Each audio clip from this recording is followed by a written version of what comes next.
Hi, I'm Snow, and this is Gas and Go.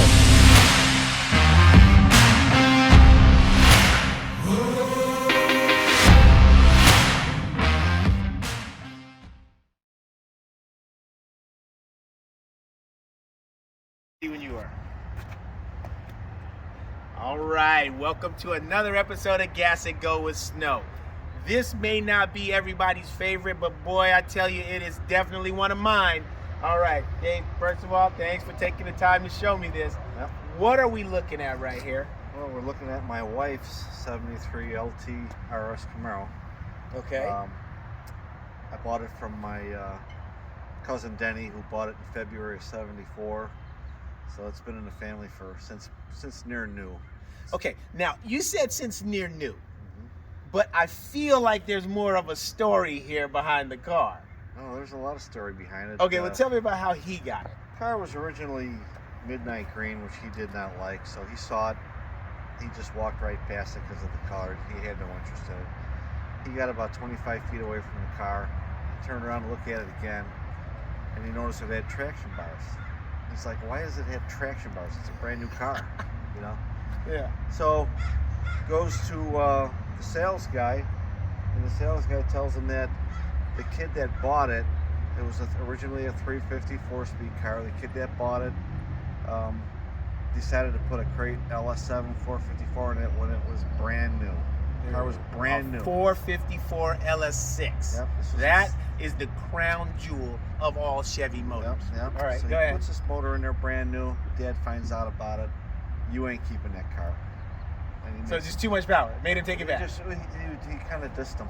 You know what Yeah. I mean? He bought a car and then he pulled a fast one on his father, I guess. And Yeah. says, nope, you ain't keeping this car. So Well, lucky for your cousin.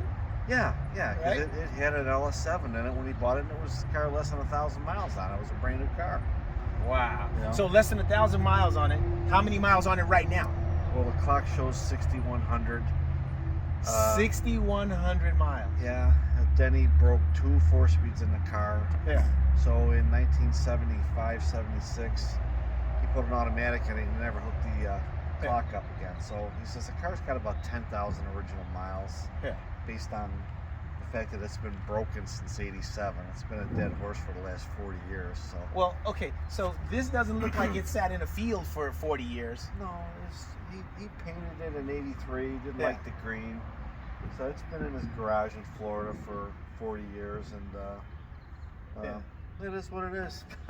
Okay, so great story. But I know the people watching, they don't want to see us. They want to see her. So let's come over here, and I want you to zoom in on this. Now, I don't know if the camera will show it, but there's ghost flames in here. So tell me about the hood. How did this come about? Well, the hood is the only thing that I repainted. The car has been painted for 40 years, but Yeah. it had an old glass hood on it that was warped out and dilapidated, so I put a steel hood on it. So I painted the hood and gave it a 70s, 80s flavor. Totally. Graphics, you know. Yeah. Yeah. Well, the hood, I'm loving the hood. But let's see what's under the hood.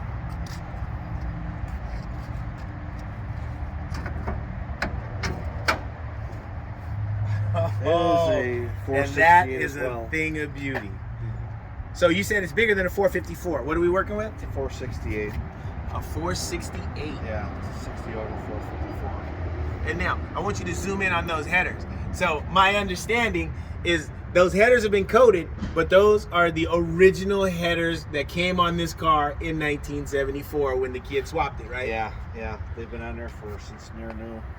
Intake manifold, same thing. It's been on there since the 70s. Yeah. It's not the same engine, Okay. but some of the parts are the same. And I haven't seen a Victor Jr. in, I don't even know. I can't even tell you how long it's been since I saw one. They're still out there. Yeah. Okay. And then you had fired it up earlier. I heard it, and and the first thing I noticed is how responsive it was. And now I see, you got the digital, and then you got the HEI. So, what other at least upgrades have you done to it, or is this pretty much not stock, but I mean that's giant block? But It's got a nice hydraulic cam in it, not a solid, but it's probably making 500 horse. Wow. Okay. Well, hey, let's move on to the inside. All right. This thing is awesome. I love it. All right. So check it out. These vintage 70s Camaros, it's a really big door. And when you open the door, typically what you'll see is you open the door and the door will sag, just because they're so heavy. And look at that. And to close the door, that is unheard of for a 1973 Camaro. Yeah, the bushings are not wore out. Oh yeah, well it just, again, it shows how few miles are on the car, how few times that door have been opened and closed. But now I want to focus on the interior. When I looked inside this car, the interior is near flawless. So you jump in on this side, I'm going to jump in on that side, and let's talk about this interior. All right, go ahead, jump in. Well, no, let him jump in.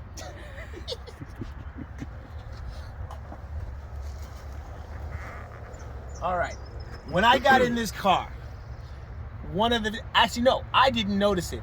You pointed it out. 8-track tape player, right? That's been in there since the mid-70s. I can't believe that works. Yep. And I believe you, but you got to show me.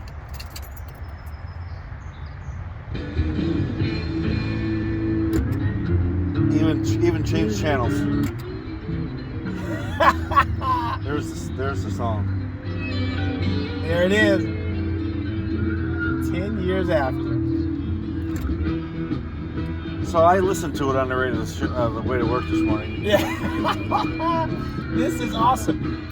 All right, now a couple of things I can't believe not one single crack on it. I've never seen one that wasn't cracked or warped or even discolored. It's got a little warp. And this thing is, man, it looks great. Yeah. So he truly kept this thing in the garage for 40 years. Yeah, it was his baby. He had a hard time selling it to me, but he's nearing 70 years old now, I believe, and it's just time.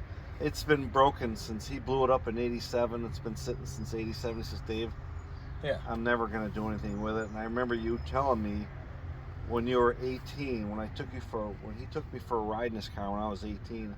I said, then if you ever want to sell it, let me know. Yeah. And 40 years later, he's letting me know. He's letting you know. All right. Well, I got a treat for the Welshman. Let's go to the back of this car and check it out.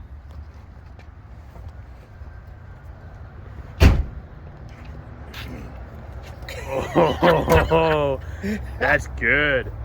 Yeah. All right. It gets better. All right. Check out the Dana 60. So it's got a Dana 60 with 411 gears. 411. Now, the Dana's been in there since the mid-70s too, because that was the brand of choice to race them cars. Yeah. Now, do you still have the key? There's one more thing we want to look at.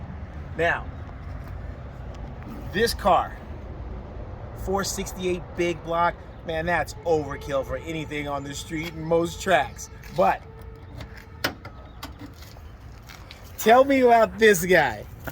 That bottle's been in there since, I don't know, the early 80s, and it's really never look at how sprayed. clean that is. That's a full bottle of nitrous from the 80s. It's still got nitrous in it. You know, you could.